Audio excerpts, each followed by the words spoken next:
What are the possible sanctions for these players? Okay, so possible sanctions for the players. So number one, before you look at the sanctions, you have to look at the violations first that might have been committed. So under the FIBA internal regulations, if you look at Book 1, if you want to be super lawyery and legal about it, there's a non-exhaustive list. When you say non-exhaustive, anything that will look like unsportsmanlike conduct can be sanctioned.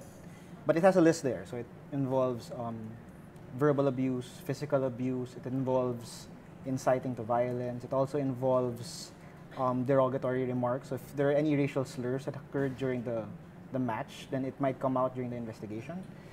But obviously with the brawl, it's physical abuse, unsportsmanlike.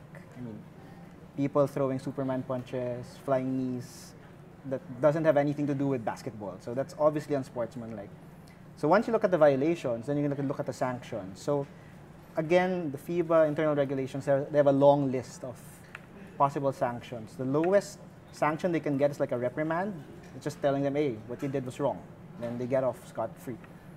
But it can go from reprimand to a warning to a fine of up to, I think, 100,000 Swiss francs. And then it can go to a suspension from official games. Then it can be a total ban from FIBA activities or FIBA sanction activities. And then it can also include like community service for the basketball community.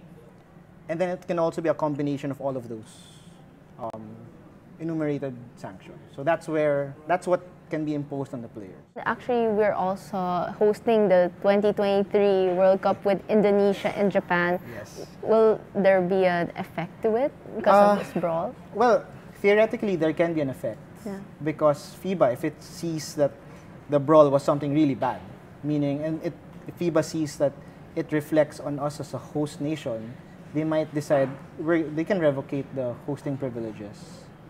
Or they might say, oh, Philippines, you might be, we'll disqualify you until 2024. So even if we host it, but we won't be able to play, right? So that's still a big sanction. But again, these are all speculations. It will all devolve around what the disciplinary panel says and how they view everything that SBP and Basketball Australia will give them.